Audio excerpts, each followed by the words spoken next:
Drôle d'époque, Philippe David, bonjour. Bonjour Patrick Roger. Bah oui, quelle drôle d'époque. Vous nous parlez d'un vote un peu surréaliste à l'Assemblée nationale qui a eu lieu juste avant le week-end, Oui. dans la nuit de vendredi à samedi. Le terme un peu avant surréaliste Ouais. est à mon avis un peu usurpé. Oui, un vote incroyable. 1 pour, 84 abstentions, 404 contre, un score jamais vu. Alors c'était pas sur une proposition de loi stupide qui aurait passé les filtres et que seul son auteur aurait voté. Non, c'était sur le plan recette le projet de recette du budget qui a tout fait passer à la trappe. Alors, citons le nom de ce député. Ouais. Il s'appelle Harold Duvar, il est député Lyotte de l'Eure-et-Loire. Il restera dans l'histoire au moins pour ça. Ouais, bon, alors pourtant, les députés ont passé un temps fou à débattre de ce budget, Philippe. Oui, Patrick, 125 heures pour pondre un gloubi-boulga indigeste. Vous vous rappelez Casimir et Hippolyte, le gloubi-boulga, refusé par tout le monde, sauf le député Harold Duvar, qui par ce vote a peut-être évité une pantalonnade encore pire. Vous imaginez un vote à 0 pour, ça aurait Ouais, été c'est vrai. exceptionnel.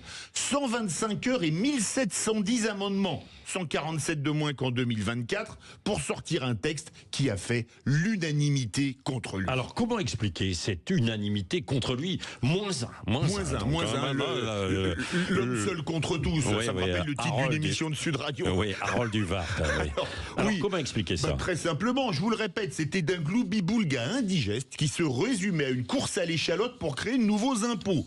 Tout ou presque allait dans ce sens. Rappelez-vous la fameuse taxe Zuckman. Zuckman qui était invité sur toutes les chaînes de radio, de télé, en particulier publiques, pour vendre sa taxe inepte. Tellement inepte qu'elle n'a pas été votée, mais remplacée par un impôt au moins aussi inepte qui a remplacé l'IFI, l'impôt sur la fortune immobilière, accrochez-vous bien le nom de l'impôt sur la fortune improductive. Ouais. En France, pour créer des impôts, nos élus ont des cerveaux féconds. J'ai juste un doute sur l'orthographe de fécond. Oui, c'est ça. Mais il n'y a plus d'un centime, quand même. Il faut trouver de l'argent, Philippe.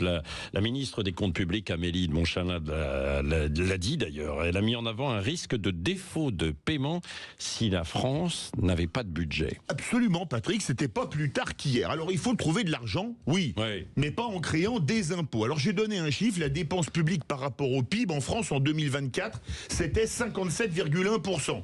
En Italie, 50,6%. En Allemagne, 49,5%. Donc, tellement de soutien. La France, ce pays ultra libéral. Vous savez combien l'URSS prélevait en 1990 à la chute? C'était autre chose. 50%. Oui. Ouais. Et je ne crois pas que c'était l'URSS, l'Union des républiques socialistes soviétiques, et pas l'URUS, l'Union des républiques ultralibérales soviétiques. Et ben pourtant, on prélève 6% de plus qu'eux. La France est shootée à la dépense publique, ce qui cause désindustrialisation, baisse du pouvoir d'achat, déclassement économique pour des résultats cataclysmiques. L'école est dans les tréfonds des classements internationaux. L'armée, la police, l'hôpital, la justice sont à l'os. Mais la question, avec ce pognon de dingue, où passe l'argent? Le problème, c'est qu'il faut inverser totalement la pensée de nos élus et s'interdire toute création ou hausse d'impôts et tailler dans les dépenses à la serpe une solution qui se résume en un mot. Quel mot? Afuera. Ah, ouais. Ah bah ça, c'est en permanence. Maintenant, on le sort à toutes les sauces. Hein. Ah bah, il faut le mettre. Moi, j'appelle les académiciens à le mettre dans. Oui, retraduisez pour les auditeurs. Afuera, c'est dehors, ça suffit assez. Quoi. Oui. Bon, voilà, on le voit un peu partout. Merci, Philippe David. Vous revenez tout à l'heure dans le grand débrief avec Françoise de Goix, qu'on entendra tout à l'heure à 8h10.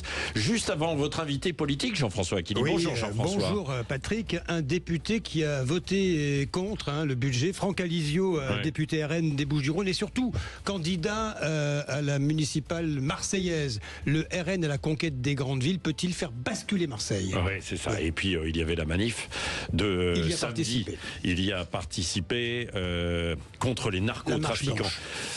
D'ailleurs, étonnante manif quand même, quoi. Hein, on va y revenir tout à l'heure avec Françoise de Goix à 8h08 dans Soyez libre. Et vous pouvez commenter. Je vous rappelle qu'il y a le numéro de téléphone qui est à votre disposition. 0826 300 300. Vous le saisissez, c'est à vous. C'est votre radio, Sud Radio. Nous vous donnons en permanence la parole. 7h54, ils sont de retour et ils vont nous parler d'un homme politique bien connu des Français, les Chevaliers, dans un instant.